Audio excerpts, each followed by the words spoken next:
Anyways, plowing ahead. So I go down to the bank, and it takes, I had like 3 checks. It takes 2 out of 3, and it won't take the last one. And I started to lose it. I distinctly remember slapping the ATM machine and hearing my wedding band ring when I did it. And I was just like, I went up to 8. 8 for me. 12 for any other normal person. But it was an 8 for me. And I was like, Bill, just fucking relax. It's all fine.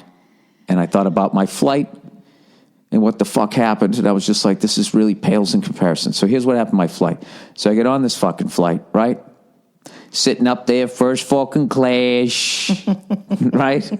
First class. But I have the stressful first class seat. It's the fucking front row. So you got the bulkhead in front of you, which means I always just have a backpack. I always shove it underneath the seat. So I get on the plane fucking relaxed. I don't have to worry about overhead space if somebody shoves 15 coats up there in a child seat, Mm-hmm. But I had the stress because, I didn't have the fucking thing in front of me. So once I got past that stress, I sat down. It's all fucking good. And we're flying back. And all I'm thinking is, fuck, man, I'm getting back. It's fucking football Sunday tomorrow. I'm going to watch the Formula One race. I'm going to watch the Patriots game. I'm going to maybe watch a little Buffalo, Miami. I got my whole thing laid out, right? Maybe catch a late college game. Shit, by the time I land, it's only going to be like 8 o'clock at night. So we fucking go up in the air. We're about 45 minutes into the flight, and I start smelling what smells like burnt popcorn. That's the smell first, and then it gets a little more fucking intense. And I'm kind of looking at the stewardesses. I'm in the first fucking row going, did one of them burn a meal? Yeah. Like, I'm smelling a burning smell, and it's starting to fuck with my eyes a little bit. And I'm not seeing any panic on their faces, so I go, it must be food. Because I know I only have a few hours flying with my license, but I know, smoke in the plane is it's not a good thing, right? No. So everything's going about normally, and then all of a sudden, I feel us descending. When I feel like the fucking wings are doing blah, blah, blah, doing that shit. And I'm like, oh, wow, we must be hitting some rough air. Because then the smoke wasn't as bad, and I was thinking, like, we must be hitting... It wasn't like visible smoke. You could smell it, and I could kind of feel it in my eyes a little bit. How old did I just sound? I could smell it. I felt it in my eyes. It was very uncomfortable.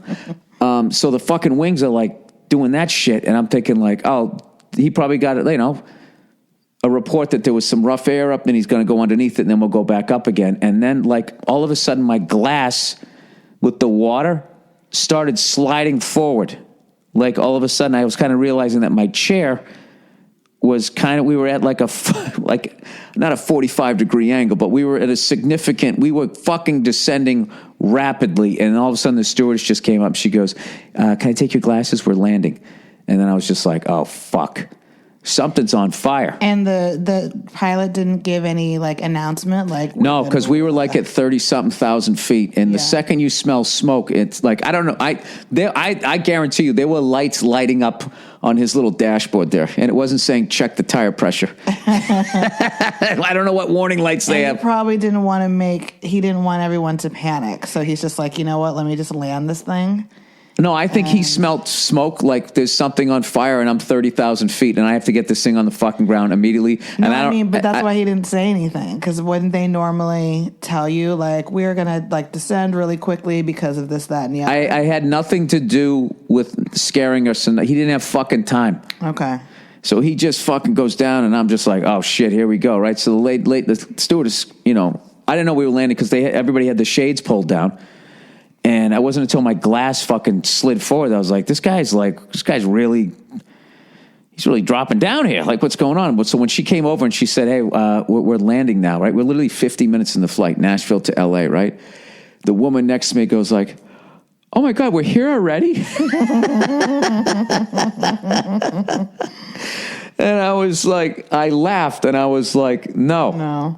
I go, we're landing. She goes, where? And I said, well, I looked at my watch and go, I don't know. She fucking lifted up the shade. I saw a river. I go, maybe that's the Mississippi. I'm going to say St. Louis. Turned out it was Little Rock, Arkansas. And she goes, well, why are we landing? And I was like, well, it probably had to do with that. Did you smell that burning smell? She's like, yeah. I go, probably has to do with that. And so she's looking around. I go, yeah, but he had total control of the airplane.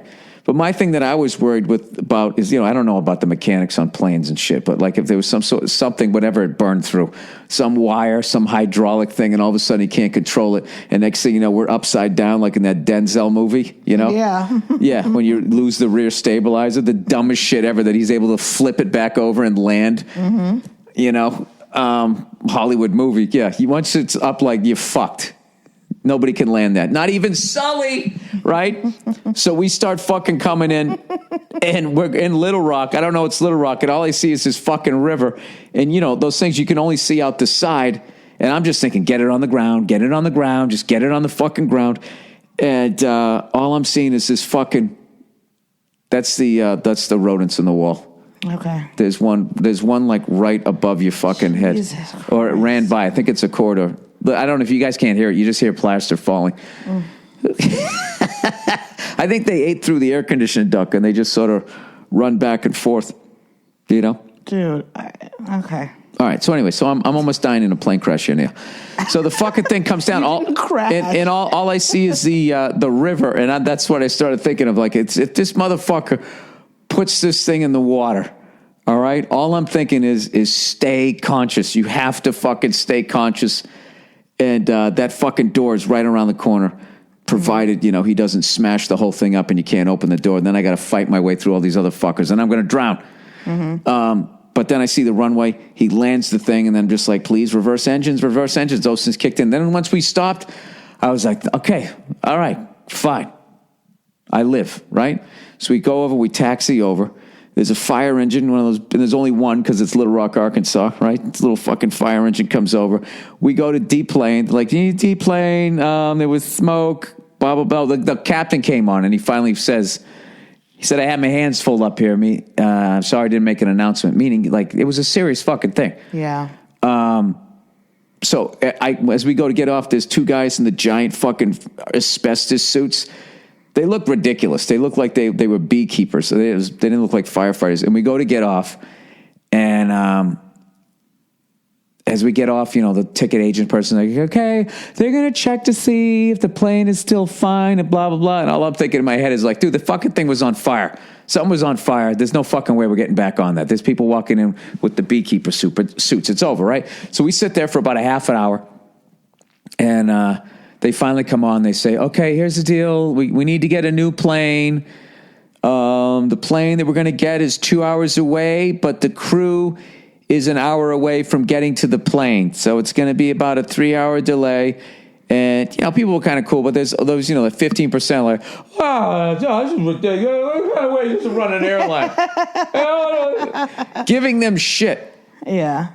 Okay? Giving them shit. It's like, dude, the fucking thing, I don't know what was on fire, what was smoldering, but it was smoldering at 30-something thousand feet. And the fucking pilot just got us on the ground, and we like a stud, and we didn't die. And now you're fucking bitching? Yeah. Go up to the bar and shut the fuck up, right? So there's one guy there with his purple shirt, and he's fucking breaking his neck, shaking his head like, oh, it's unbelievable. And you know the deal. You know the deal. If they say it's going to happen in 3 hours, that means it's going to be about 12, right?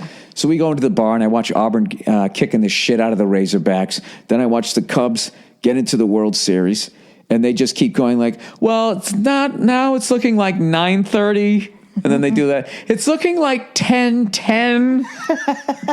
We're thinking 10:46. And people just eat more. Freaking out. Then they change the gate. And everybody just is gradually more and more like freaking out. And then they're vacuuming up the airport. It was the Hillary and Bill Clinton airport. The Bill and Hillary Clinton airport, which was, basic seats. The Clintons, they stole so much money. There's only so much left for the airport there, right? So, long story short, we landed about 4 o'clock or 5 o'clock or something like that. The plane, we didn't get on the fucking plane to get out of there until like a little bit after 1 a.m. And this is the thing, like the person goes, okay, so the plane's here. And then everybody's just like, so it's going to take us to L.A. now? And the guy just goes like, no, the plane's going to take you back to Dallas. Everyone's like, everybody's like, Dallas, we came from Nashville. What kind of way is this to run an airline? They're like screaming at this guy. And I sat the whole time. I just sat there laughing my ass off going like, who gives a fuck as long as we're not dead, right? Mm-hmm. Like, I just couldn't, like, I mean, it was fucking scary, right? So they ended up flying us into Dallas, and we land, and we're like, this is the plane we're taking to L.A., right? They're like, absolutely. And we land in Dallas, and they go, okay, we're going to need everybody to get off the plane. And everybody says, oh, Jesus Christ, you got to fucking kidding me. There's one guy here, this guy, they can't possibly think we're ever going to fly this airline again, right? I'm like, I'm absolutely going to fly it again. One of the guys who works for them just flew a plane that was somehow on fire from 30,000 fucking feet down to the ground. This is a great airline. It's a great fucking airline. So we get off the fucking plane, and I slept on the fucking floor waiting for the get back on. We ended up getting back on, and we ended up landing at I think 10 in the morning. And I actually figured it out. It took 16 hours for me to get back from Nashville. And from here to Sydney, Australia is 14 hours. So I literally could have flown to Sydney, got a connecting flight, and got my ass down to Melbourne. But you know what, Nia?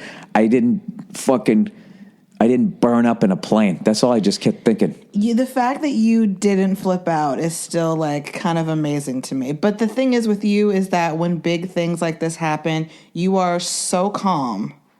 Like, you are just very relaxed, and you have a lot of perspective about it. And you're like, well, but this and this and this, so this and this and this. But God forbid there's a new operating system on your phone. It's like you have the meltdown of I would put everybody sugar crash. Everybody who flipped out about all of that airplane shit, I would have put all of them to shame. Over, a new operating system on your phone. I can you lose it. I can sit for 16 hours in an airport. I had a great time. I went in, I sat down, I watched the Cubs.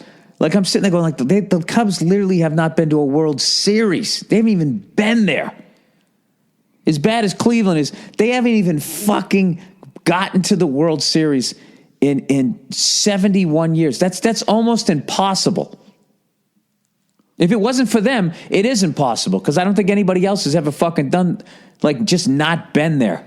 I would have been crying out of frustration. I would have been so tired and hungry and frustrated and all these things. The fucking plane was on fire. No, I get it.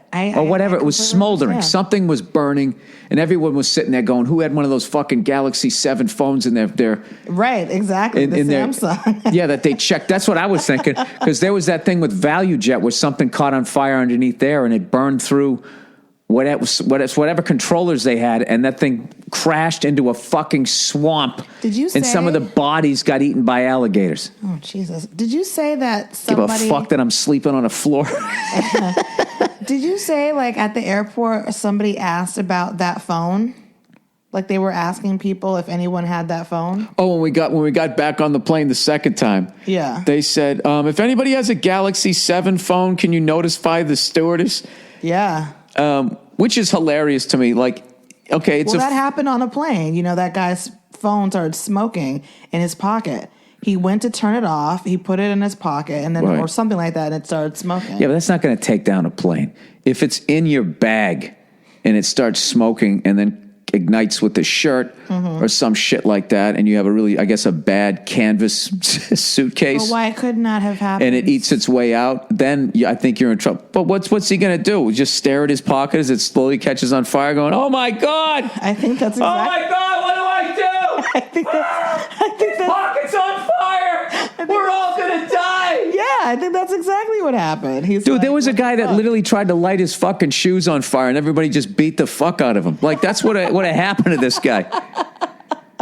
And he was trying to take the fucking plane down. Yeah, those phones are fuck. They always exaggerate. They always exaggerate. Like you went through, if there's anything smoking on a plane, on a pressurized fucking enclosed, thing, not vehicle, but you know what I'm saying, vessel. Yeah. You got to get everybody out of there. Better safe than sorry. I know, but it's okay, so your phone starts catching on fire. Mm-hmm. How long are you going to take it out? Oh my God, what the fuck? And then take your little complimentary glass of water and dump it on it, and it's over. You know what? I don't know what he did after that. I'm sure he took it out and was like, oh shit. I know exactly what he And did. then He they grabbed all- somebody else's phone and took a selfie and said, hashtag fuck my life. And then he got a deal. He got some sort of internet deal. And now he makes $400,000. He's the fuck my life guy. And he runs around and he does splits in front of people like the dude with the blonde hair. That fucking 60-minute segment really chapped your ass, didn't it?